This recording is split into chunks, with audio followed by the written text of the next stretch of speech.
Alkanes. First, nature of intermolecular forces. आपने पढ़ा है अल्केन्स में दो प्रकार के कोवेलेंट बॉन्ड्स रहते हैं। First C C covalent bond, second C H covalent bond. Carbon की इलेक्ट्रोनेगेटिविटी 2.55, हाइड्रोजन की इलेक्ट्रोनेगेटिविटी 2.2। इलेक्ट्रोनेगेटिविटी का मतलब याद रखना है, what does it mean? The tendency of an atom to attract this electron pair towards itself is known as electronegativity. अब यहाँ दोनों कार्बन की इलेक्ट्रोनेगेटिविटी बिल्कुल सेम रहेगी, इसलिए ये इलेक्ट्रॉन पेयर या बॉन्ड पेयर, ये जो बॉन्ड आपको दिख रहा है उसमें दो इलेक्ट्रॉन्स रहते हैं, इसलिए हाँ इसको हम इलेक्ट्रॉन पेयर कहेंगे और बॉन्ड पेयर भी कह सकते हैं। ये इलेक्ट्रॉन पेयर इन दोनों के एग्जैक्टली सेंटर में रहेगा, जिसके कारण इन दोनों में से किसी भी कार्बन पे कोई चार्ज डेवलप नहीं होगा। यहां पे कार्बन की 2.55 रहती है, हाइड्रोजन की इलेक्ट्रोनेगेटिविटी 2.2 है। दोनों में डिफरेंस कितना है? 0.35 का डिफरेंस इलेक्ट्रोनेगेटिविटी में। डिफरेंस काफी लो होने के कारण ये बॉन्ड पेयर इन दो में से किसी एक एटम के तरफ नहीं जाएगा, वो सेंटर में ही रहेगा, जिसके कारण यहां पार्शियल नेगेटिव और पार्शियल पॉजिटिव चार्जेस डेवलप नहीं होंगे। And therefore we can say that these alkenes are non-polar in nature. Bonds में किसी भी प्रकार के चार्जेस डेवलप न होने के कारण अल्केन्स का नेचर क्या रहेगा? नॉन पोलर नेचर रहेगा। अब नॉन पोलर कंपाउंड्स में कौन से अट्रैक्टिव फोर्स रहता है? तो देखिए, remember very well, non polar compounds always contains van der Waals forces of attraction. These are very weak forces. Strength of van der Waals forces depend or directly proportional to size of molecules.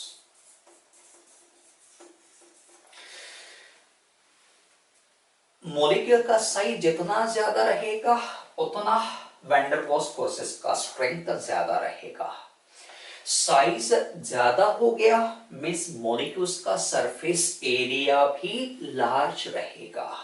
तो remember well, strength is directly proportional to size of molecules. So in this way, this was about the nature of intermolecular forces. Second physical property is physical state. अब तीन प्रकार की physical state room temperature पे exist होती है। कौन से? Solid, liquid, gas. Physical state of a substance depends on strength of intermolecular forces. अब यहाँ अल्केन्स में इंटरमोलिकुलर फोर्सेस कौन से रहते हैं? वैन डर वाल्स, जो कि काफी वीक रहते हैं, और वीक होने के कारण इनका फिजिकल स्टेट कैसे वेरी होता है? देखिए जरा, जो लोअर मेंबर्स होते हैं, members up to 4 carbon, they are colourless odorless gases. Carbon की संख्या कम है, इसलिए वैन डर वाल्स फोर्सेस का मैग्नीट्यूड भी काफी कम रहेगा, वीक रहेगा, therefore they exist as gases. Then members having carbon from 5 to 17 are colorless, odorless liquids. ऐसा क्यों? स्टेट क्यों बदल गया? तो कार्बन की संख्या बढ़ गई। कार्बन की संख्या बढ़ गई मतलब मॉलिक्यूल का साइज क्या हुआ? बढ़ गया। मॉलिक्यूल का साइज बढ़ गया, therefore strength of van der Waals forces increases, state also changes. Then members containing carbon greater than 17, अब ये कौन से स्टेट में एग्जिस्ट होंगे? Obviously colourless, odorless solids. तो इस प्रकार से याद रखना है, जो लोअर मेंबर्स रहते हैं वो गैसेस रहेंगे, मिडल मेंबर वो लिक्विड्स रहेंगे, और जिनमें कार्बन की संख्या काफी ज्यादा है, greater than 70, they are solids. Third property, solubility. Alkanes पानी में डिसॉल्व होंगे या नहीं, हाउ टू डिसाइड? तो देखो जरा, alkanes are non polar in nature, water is polar in nature. हमारे पास एक रूल है जिसको कहते हैं like dissolves like. What does it mean?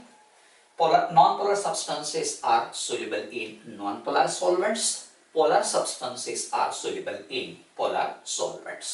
लेकिन इस केस में क्या हो रहा, एक पोलर है दूसरा नॉन पोलर है, जिसके कारण alkanes are insoluble in water. What is the reason? जरा एक और जो पॉइंट है वो मैं यहां बता देना चाहता हूं कि alkanes cannot form hydrogen bond with water, therefore they are insoluble in water. Remember well, water के साथ हाइड्रोजन बॉन्ड नहीं बनाता अल्केन, इसलिए वो इंसोल्यूबल रहेगा। हाइड्रोजन बॉन्ड का कंसेप्ट आप डिटेल में पढ़ेंगे, but separately, not right now. हाँ, आगे बढ़ते हैं। नेक्स्ट क्वेश्चन है, देखिए जरा, अब वाटर में तो इंसोल्यूबल है, फिर सोल्यूबल किस में होंगे? तो अल्केन्स नॉन पोलर कंपाउंड से, therefore they are soluble in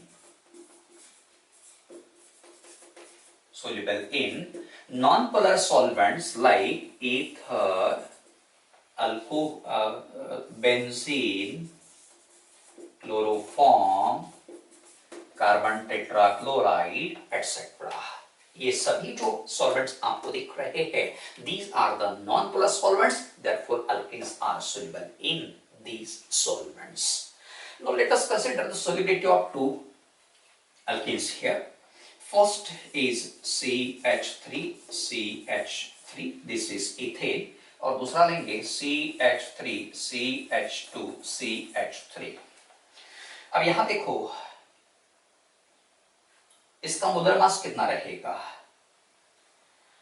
molar mass कैसे निकाला जाता है? एटॉमिक मास कार्बन का 12, 12 2 सा 24, एक हाइड्रोजन का 1 रहता, 1 6 सा 6, 24 प्लस 6, मोलर मास 30 रहेगा। यहां मोलर मास कितना रहेगा? 12 3 सा 36 प्लस 8 44। ठीक है, अब मोलर मास किसका ज्यादा है? प्रोपेन का। तो सोल्युबिलिटी किसकी ज्यादा रहेगी? तो देखो, as we move from ethane to propane, molecular mass increases. As molecular mass increases, solubility decreases. Therefore, this ethane is more soluble in organic solvents or non-polar solvents than propane. Remember well, as molecular mass increases, solubility of alkanes decreases. Next physical property is boiling point. alkenes में weak van der Waals forces रहते हैं, इसलिए इनका boiling point very लो।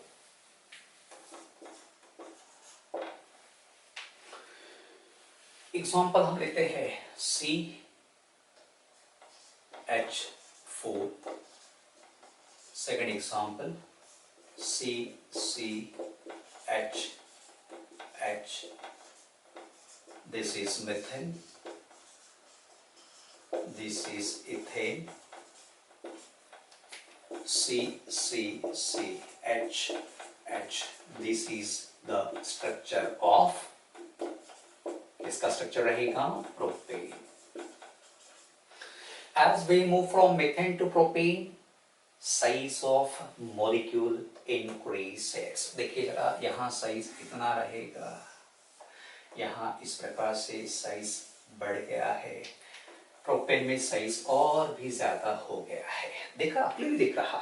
तो जैसे हम methane से ethane propane butane की तरफ जाएंगे, नंबर ऑफ कार्बन एटम्स बढ़ने के कारण मॉलिक्यूल का साइज भी क्या होगा, बढ़ेगा। अब साइज बढ़ गया तो strength of van der Waals forces कम होगा या ज्यादा, strength of van der Waals forces also increases.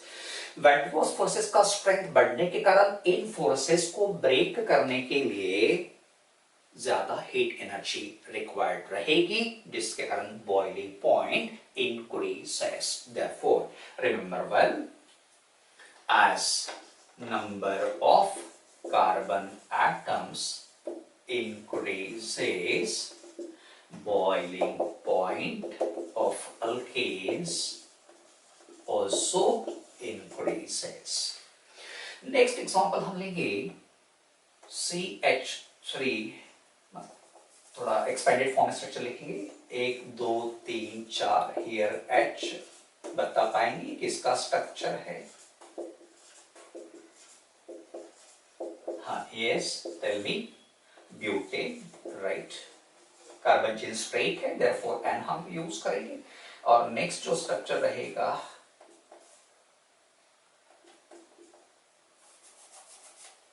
H, here C, H H H, ये किसका स्ट्रक्चर है बता पाएंगे? दिस इज आइसोब्यूटेन, ठीक है। अब देखिए, these are the isomeric alkanes, इन दोनों में किसका साइज बड़ा रहेगा? तो देखो, इसका जो साइज है वो इस प्रकार से रहेगा और इसका जो साइज है वो इस प्रकार से रहेगा। अब देखिए, दोनों का स्ट्रक्चर अगर हम देखेंगे तो पता चल रहा है कि this n butane has larger size. Size बढ़ गया तो strength of van der Waals forces भी ऑब्वियसली बढ़ेंगी, देयरफॉर बॉइलिंग पॉइंट भी ज्यादा रहेगा। तो दो में से किसका बॉइलिंग पॉइंट ज्यादा रहेगा? बॉइलिंग पॉइंट ऑर्डर हम यहां लिखेंगे दोनों का, and butane has higher boiling point than isobutane. Pentane has 3 isomers, उनमें से किसका बॉइलिंग पॉइंट ज्यादा रहेगा? एंड पेंटेन का बॉइलिंग पॉइंट ऑब्वियसली ज्यादा, देन आइसोपेंटेन रहेगा, देन न्यूपेंटेन। न्यूपेंटेन में ब्रांचिंग खूब बढ़ जाता है, जिसके कारण मॉलिक्यूल का सरफेस एरिया या साइज कम होता है, बॉइलिंग पॉइंट लोएस्ट रहता है। तो रिमेंबर, जनरल पॉइंट यहां पे याद रखना है कि अगर कार्बन चेन स्ट्रेट है तो बॉइलिंग पॉइंट ज्यादा रहेगा, ब्रांचिंग जैसे बढ़ते जाएगा boiling point decreases. Last physical property, melting point. Melting point of alkanes is also low due to weak van der Waals force, same reason रहेगा। अब देखो, यहां हमने एक रेगुलर ट्रेंड बनाया है, कौन सा? Methane greater, propane greater than ethane greater than methane, क्योंकि यहाँ कार्बन की संख्या ज्यादा है। तो ये रेगुलर ट्रेंड हो गया, जैसे हम इधर से इधर जाएंगे बॉइलिंग पॉइंट इंक्रीजेस रेगुलरली, ठीक। ऐसा रेगुलर ट्रेंड मेल्टिंग पॉइंट्स में नहीं मिलेगा। मतलब क्या होगा कि मेल्टिंग पॉइंट रेगुलरली बढ़ेगा भी नहीं या रेगुलरली कम भी नहीं होगा, थोड़ा सा इरेगुलर ट्रेंड यहाँ पे देखने को मिलता है।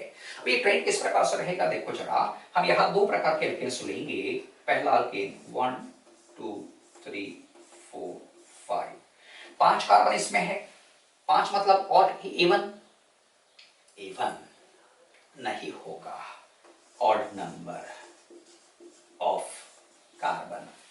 दूसरा एग्जांपल लेंगे सी सी सी सी सी सी, कितने कार्बन है? 6, 6 में क्या होगा? इवन लिखेंगे, इवन नंबर ऑफ कार्बन। अब दो में से किसका मेल्टिंग पॉइंट ज्यादा रहेगा? How to decide? तो odd number of carbon atom रहने वाले अल्केन में जो एंड कार्बन है वो सेम साइड में है, देखो जरा, इनको एंड कार्बन कहना, जो सेम साइड में दिख रहे हैं। Even number of carbon atoms रहने वाले एल्केन्स में क्या होगा, 8 कार्बन अपोजिट साइड्स में दिख रहे हैं, जिसके कारण क्या होगा, देखो यहां जो कार्बन चेन का पैकिंग रहेगा वो क्लोज पैकिंग, ये कार्बन चेन एक दूसरे में प्रॉपरली फिट होगी, जिसको हम क्लोज पैकिंग कहते हैं। और जहां क्लोज पैकिंग रहती है वहां वैन डर वाल्स फोर्सेस का स्ट्रेंथ काफी ज्यादा रहता है, जो भी अट्रैक्टिव फोर्सेस एग्जिस्ट होंगे उनका स्ट्रेंथ काफी ज्यादा रहता, एंड देयरफॉर ऐसे कंपाउंड का मेल्टिंग पॉइंट भी हाई रहेगा। तो देखो अब दो में से किसका मेल्टिंग पॉइंट ज्यादा रहेगा, melting point of alkanes having even number of carbon atoms is higher than that containing odd number of carbon atoms. Thank you.